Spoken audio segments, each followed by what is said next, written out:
lecture on the book of Ruth. Today we will continue with chapters 3 and 4. Read chapter 3, verse 1. One day, Naomi, her mother-in-law, said to her, "My daughter, should I not try to find a home for you, where you will be well provided for?" Naomi said to her daughter-in-law, Ruth, "My daughter, should I not try to find a home for you, where you will be well provided for?" Naomi was thankful that her daughter-in-law followed her to Israel with faith. That is why she wanted Ruth to live God. Also, if it was God's will, she wanted Ruth to get married and live a blessed life. Verses 2 to 5. Is not Boaz, with whose servant girls you have been, a kinsman of ours? Tonight he will be winnowing barley on the threshing floor. Wash and perfume yourself, and put on your best clothes. Then go down to the threshing floor, but don't let him know you are there until he has finished eating and drinking. When he lies down, note the place where he is lying. Then go and uncover his feet and lie down.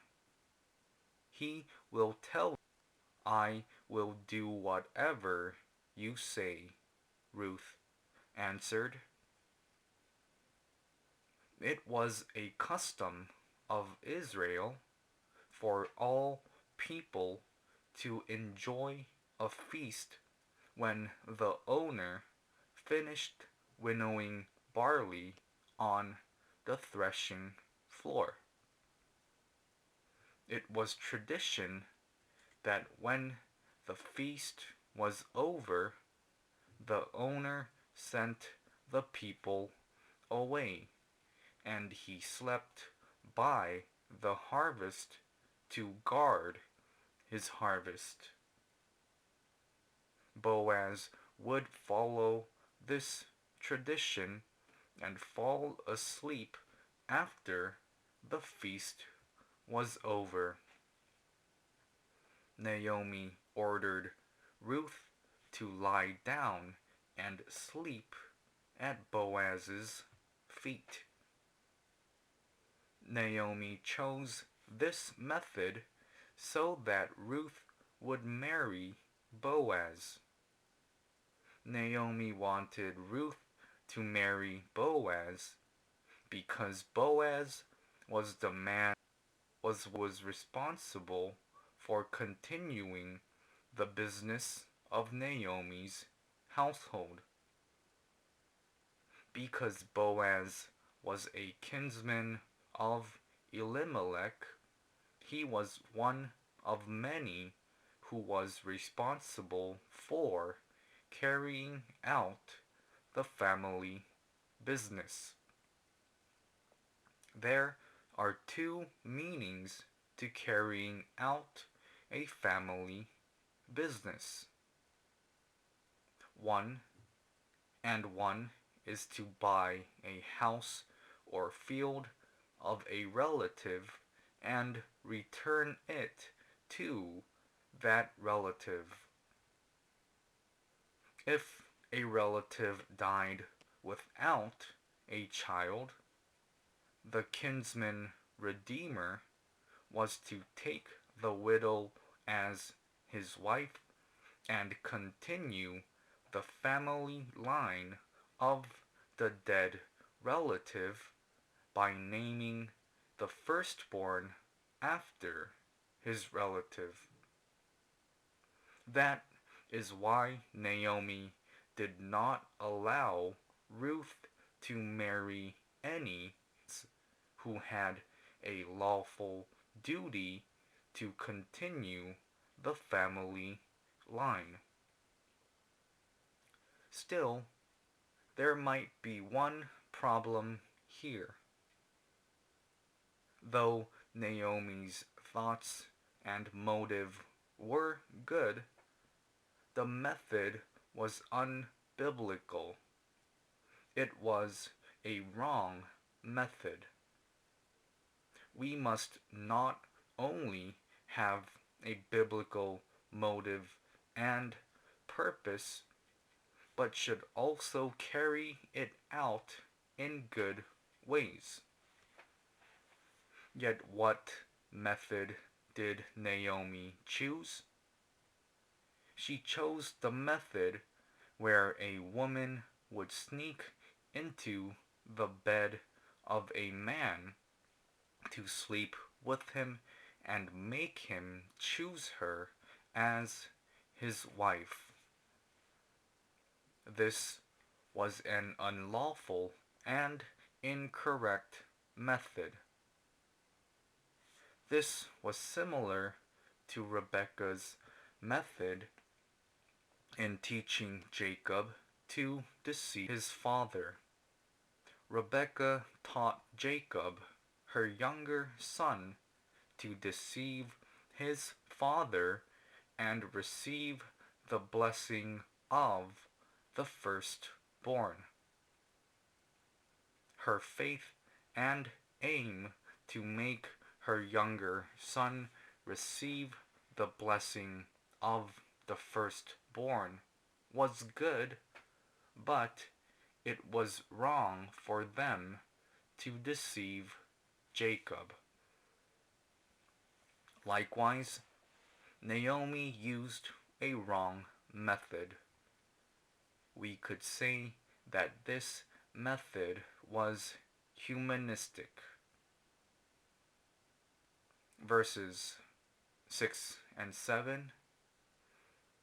So she went down to the threshing floor and did everything her mother-in-law told her to do.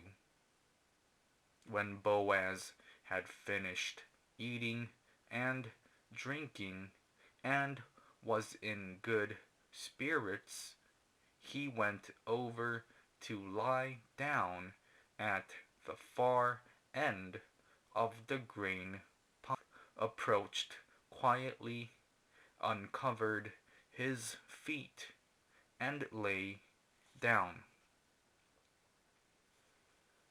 Here, because Ruth was unaware of the truth of the Bible and Israel's customs, she did as Naomi, who was the teacher of faith, told her to do. Ruth went and carefully lied down with Boaz, who was sleeping at the far end of the grain pile. It was not beneficial for young Ruth to marry Boaz from her point of view in both a physical and humanistic sense. In verse 10, Boaz called her my daughter and said, "You have not run after the younger men," which shows that he was much older Thus, it was physically not good for young Ruth to marry an old man like Boaz. She could have married a younger man, but she obeyed Naomi, her mother-in-law. Ruth's decision to marry Boaz in obedience to her mother-in-law was the result of her faith. Ruth had earnest faith to be a part of the tribe of Judah because she heard that Christ would come from the tribe of Judah. Thus, Ruth obeyed Naomi. Boaz was the seventh descendant of Judah, the son of the prostitute Rahab and Salmon. Ruth wanted to be a part of the tribe of Judah because she believed Christ from the tribe of Judah. Verses 8 to 10. In the middle of the night, something startled the man, and he turned and discovered a woman lying at his feet. "Who are you?" he asked. "I am your servant Ruth," she said. "Spread the corner of your garment over me, since you are a kinsman redeemer." "The Lord bless you, my daughter," he replied. "This kindness is greater than that which you showed earlier.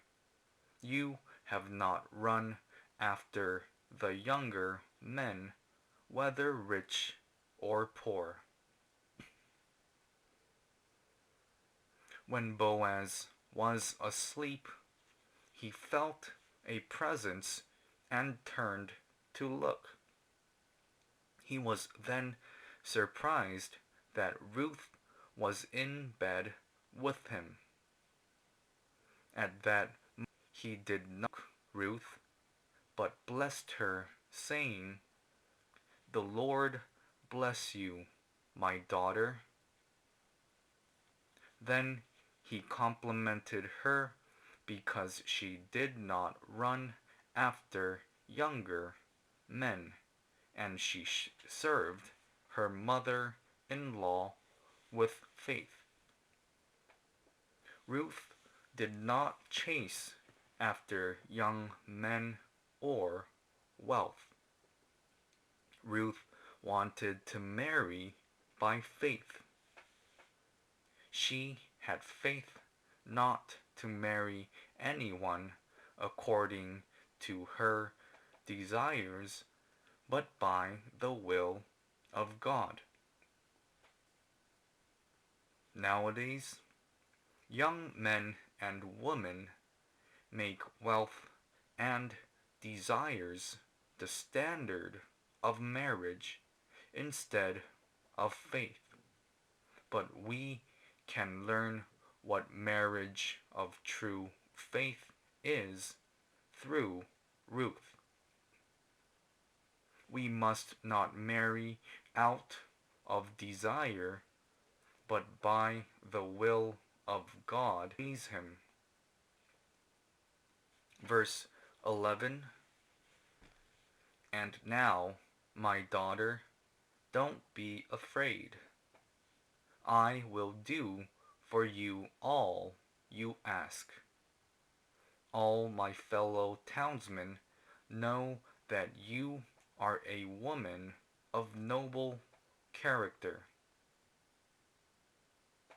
Here, Boaz did not rebuke Ruth, but comforted her by saying that every fellow townsmen knew that she was a woman of noble character.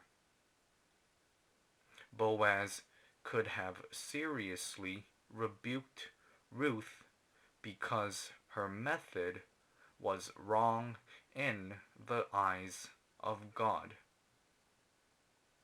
Yet instead, he comforted her because he acknowledged that she was not familiar with the customs of Israel. Also, Boaz had good faith.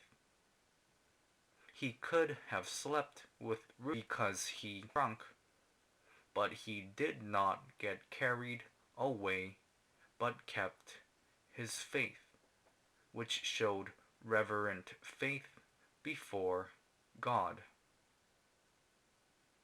Verses 12 to 13. Although it is true that I am near of kin, there is a kinsman redeemer nearer than I. Stay here for the night, and in the morning, if he wants to redeem, good, let him redeem. But if he is not willing, as surely as the Lord lives, I will do it. Lie here until morning.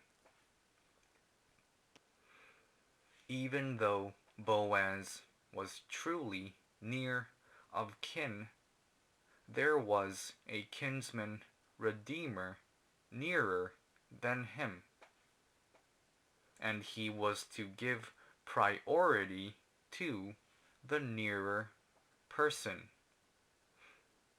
If the kinsman redeemer nearer redeem, Boaz would let him. But if he did not want to, Boaz swore before God that he would do it. We know that Boaz admired this young woman, Ruth. However, he did not act according to his desires, but by the order that God established. Verses 14 to 15. So she lay at his feet until morning, but got up before anyone could be recognized. And he said, "Don't let it be known that a woman came to the threshing floor." He also said, "Bring me the shawl you are wearing and hold it out." When she did so, he poured into it 6 measures of barley and put it on her. Then went down. He then sent Ruth away to her house in the morning when no one could be recognized. If someone saw her come out of the house of Boaz, people would mistakenly think that he and Ruth had slept together, and it would have caused a scandal. That is why Boaz acted wisely with faith. We all need this kind of wisdom as we live with faith. We must be moral and be careful not to let there be any misunderstandings. Verses 16 to 18. When Ruth came to her mother-in-law Naomi asked, "How did it go, my daughter?" Then she told her Boaz done for her and added, "He gave me these 6 measures of barley, saying, 'Don't go back to your mother-in-law empty-handed.'" Then Naomi said, "Wait, my daughter, until you find out what happens, for the man will not rest until the matter is settled today." When Ruth returned home and explained the situation to her mother-in-law, Naomi replied, "Wait, my daughter, until you find out what happens." Sometimes we must act quickly to do God's works, but sometimes we must wait patiently for God's will. Some people do not know how to wait for God's time and messages. They act according to their desires. Read chapter 4, verse 1. Meanwhile, Boaz went up to the town gate and sat there. When the kinsman redeemer he had mentioned came along, Boaz said, "Come over here, my friend, and sit down." So he went over and sat down. It says that Boaz went up to the town gate. In those times, the town gate was a place where judges dealt with important cases. Boaz went up to the town gate. This was to publicly deal with the issue before others as witnesses. Then, at that time, the kinsman redeemer of Naomi, Boaz, called him and invited him to participate in the meeting. Verses 2 to 4. Boaz took 10 of the elders of the town and said, "Sit here," and they did so. Then he said to the kinsman redeemer, "Naomi, who has come back from Moab, is selling the piece of land that belonged to our brother Elimelech. I thought I should bring the matter to your attention and suggest that you buy it in the presence of these seated here and in the presence of the elders of my people. If you will redeem it, do so. But if you will not, tell me, so I will know. For no one has the right to do it except you, and I will redeem it," he said. Boaz took 10 of the elders of the town to solve this issue and started a conversation with the kinsman redeemer.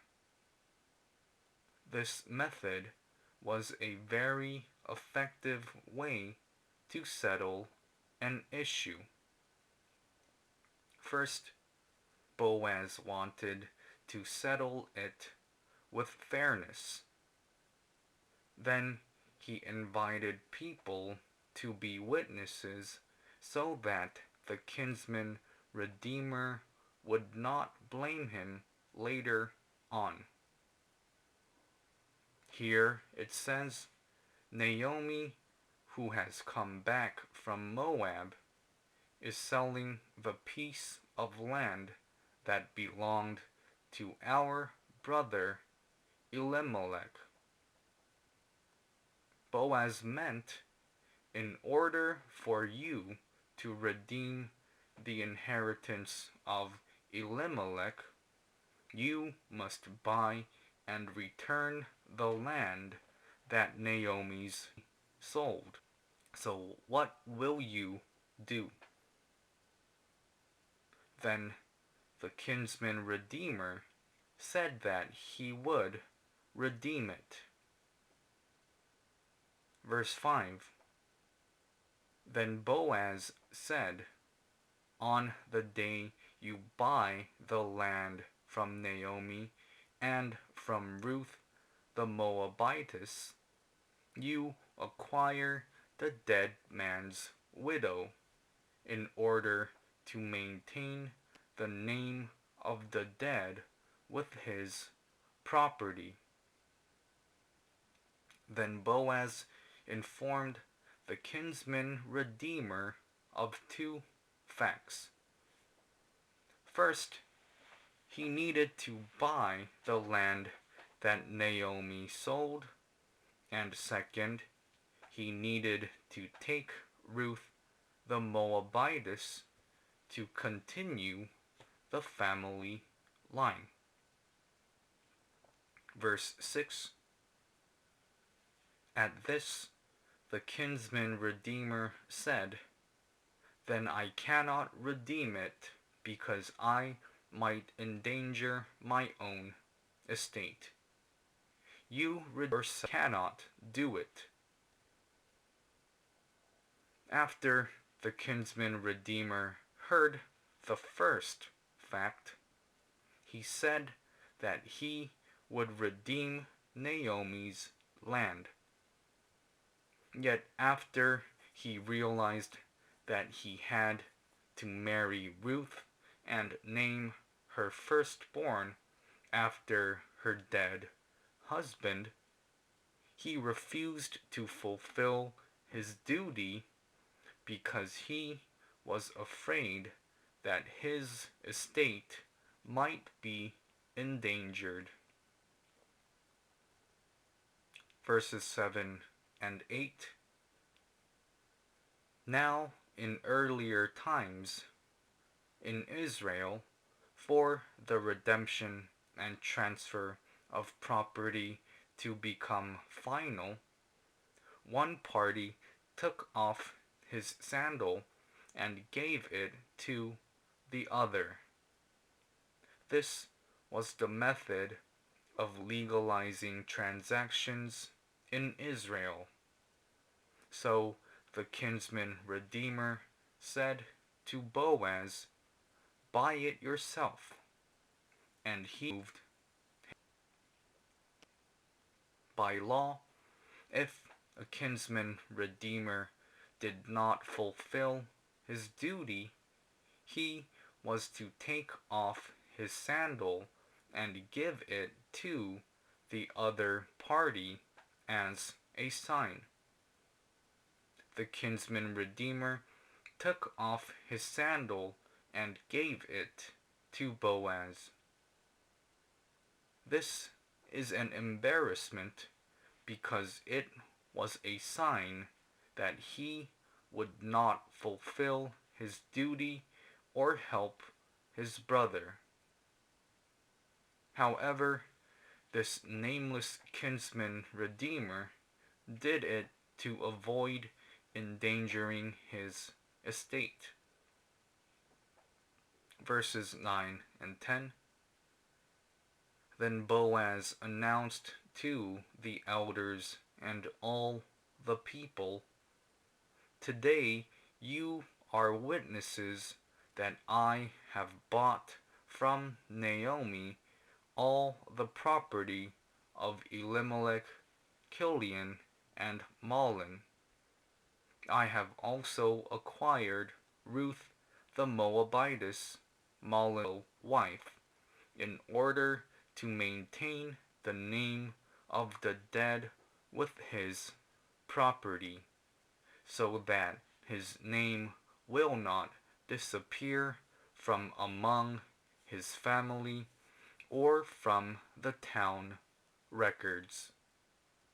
Today you are witnesses. In these verses, Boaz said that he would fulfill his duties unlike the kinsman redeemer nearer than him. Then he promised that he would restore all the land that the family of Elimelech sold when they went to Moab. Moreover, he said that the firstborn he acquired after he took Ruth as his wife would be named after Mahlon, the dead husband of Ruth. He then said that all the property would be named Mahlon's.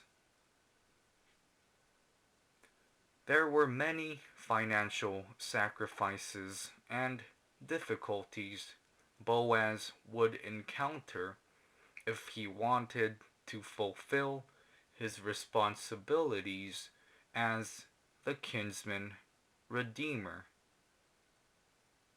Still, it was good and beautiful that Boaz wanted to save his kinsman's house and carry out his family name, even if he faced great damages to his wealth.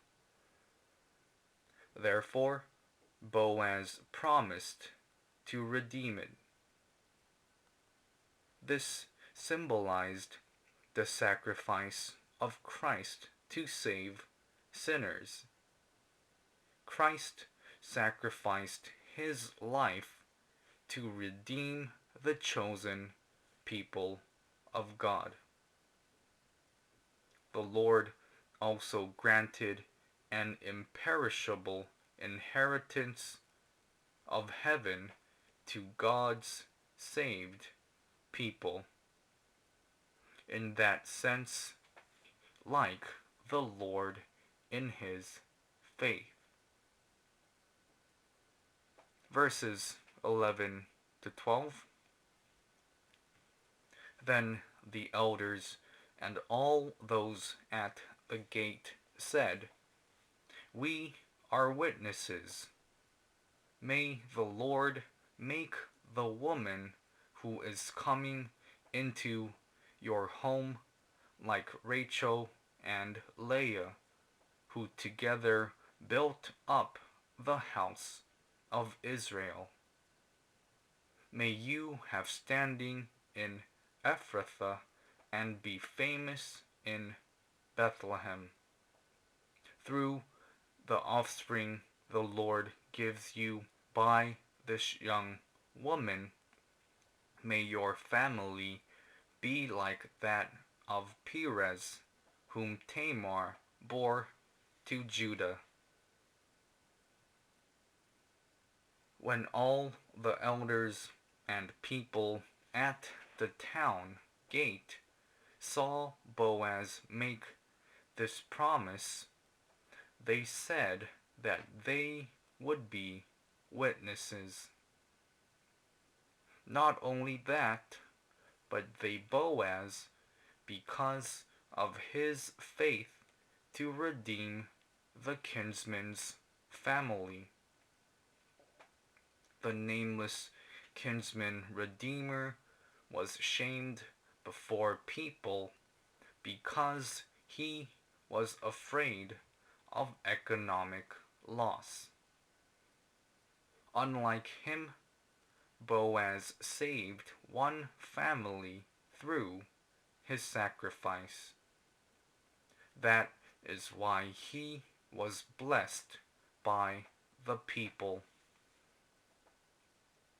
In verse 11, people blessed Ruth that she would be like Rachel and Leah, who together built up the house of Israel.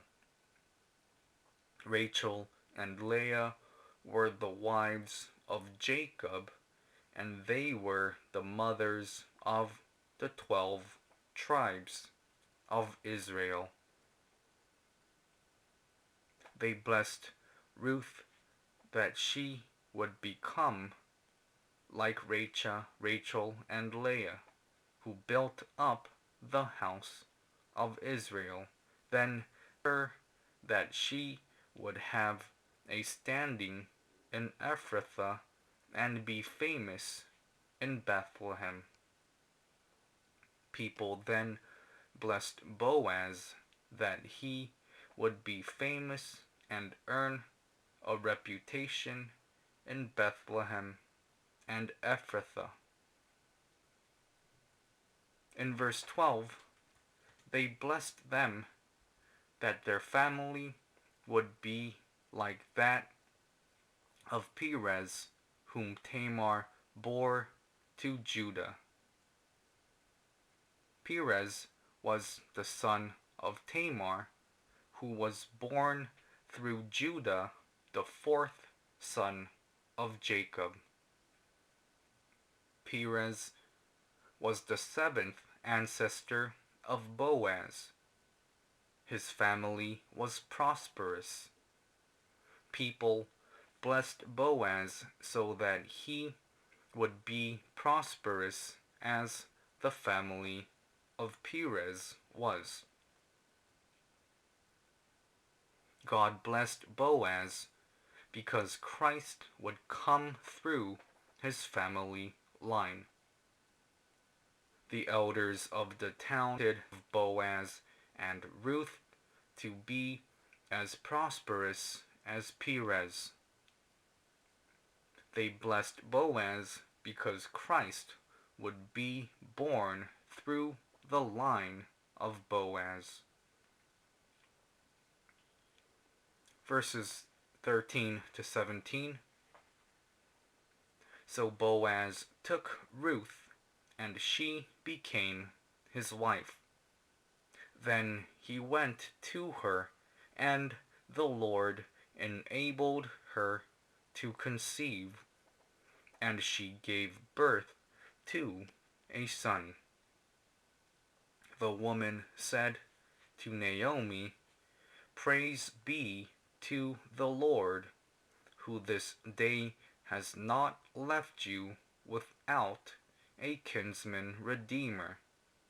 May he become famous throughout Israel. He will renew your life and sustain you in your old age. For your daughter-in-law, who loves you and who is better to you than 7 sons, has given him birth." He took, laid him in her lap, and cared for him. The woman living there said, "Naomi has a son." And they named him Obed. He was the father of Jesse, the father of David. Boaz and Ruth formed a family after they were married. Boaz lay with Ruth, and she gave birth to a son by the blessing of God. The woman living there blessed the child and named him Obed. Usually, the father or a family member names a child. However, the woman living there named the child. This shows that Boaz and Ruth were complemented by the people living there. That is why their child was named Obed. Obed became grandfather of David. In verse 15, it says, "He will renew your life and sustain you in your old age.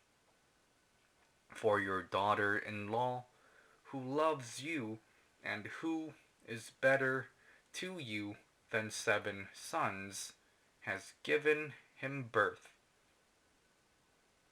The name Obed means a servant.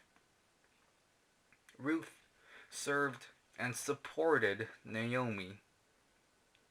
This was great comfort and encouragement to Naomi, who lived in sadness for a long time. Naomi became childless after her 2 sons died. Yet, through the faith and sacrificial devotion of Ruth, Naomi's family line was carried down. That is why the woman complimented, "Your daughter-in-law who loves you and who is better to you than 7 sons." Verses 17 to 22. This, then, is the family line of Perez.